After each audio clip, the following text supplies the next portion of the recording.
Okay, so I'm gonna start with reading Jeremiah chapter 1.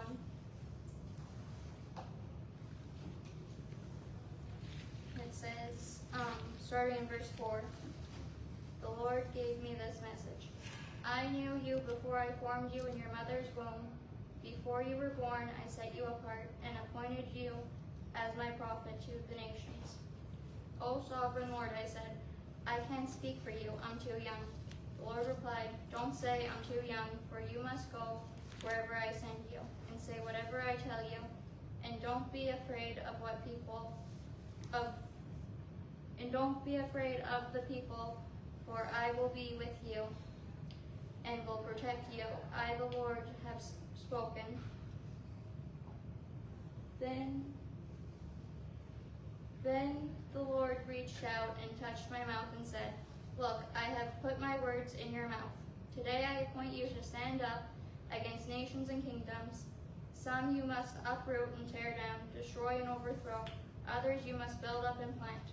Then the Lord said to me, look, Jeremiah, what do you see? And I replied, I see a branch from an almond tree. And the Lord said, that's right, and it means that I am watching, and I will certainly carry out all my plans. Then the Lord spoke to me again and asked, what do you see now? And I replied, I see a pot of boiling water spilling from the north. Yes, the Lord said, for terror from the north will boil out on the people of this land. Listen, I am calling the armies of the kingdoms of the north to come to Jerusalem. I, the Lord, have already spoken. They will set their thrones at the gates of the city. They will attack its walls and all the other towns of Judah. I will pronounce judgment on my people for all their evil, for deserting me and burning incense to other gods. Yes, they worship idols made with their own hands. Get up and prepare for action. Go out and tell them everything I tell you to say. Do not be afraid of them, or I will make you look foolish in front of them. For see, today I made you strong, like a fortified city that cannot be captured, like an iron pillar or a bronze wall. You will stand against the whole land, the kings, officials, priests, and people of Judah. They will fight you, but they will fail, for I am with you, and I will take care of you. I, the Lord, have already spoken.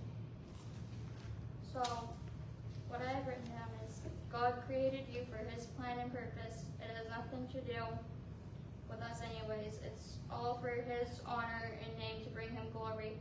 Perhaps you were born for such a time as this, as it says in Esther. Everything that happens in our lives is according to his plan.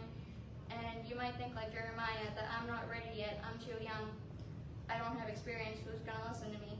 But God knows things that you don't, and you're ready when only he says you are. And everyone is exactly where they need to be right now. You might think, I could never get up and give a word, I'm too ledged, or I have a speech impediment, I can't go up and sing, I don't have rhythm. Those are all things that I've thought about myself, yet I'm doing that. Moses was described as slow to speech, yet he was a prophet. And in 2 Corinthians 11:6, Paul says, I may be unskilled as a speaker, but I'm not lacking in knowledge. And he wrote a lot of the New Testament and founded lots of churches during mission trips and led lots of people to the Lord. Gideon thought he was too weak, yet God used him to save the Israelites from the Midianites. God chooses an unlikely candidate. And another example is David and Goliath. David was really young and a shepherd, which was like a low job. And Goliath was like a giant and like deranged, and he killed Goliath. So whatever God calls you to do, do it, because it could be an encouragement to someone in the same position you're in and a part of their testimony. Some other notes I have written down, forgot to write down actually, is, hold on, let me find it.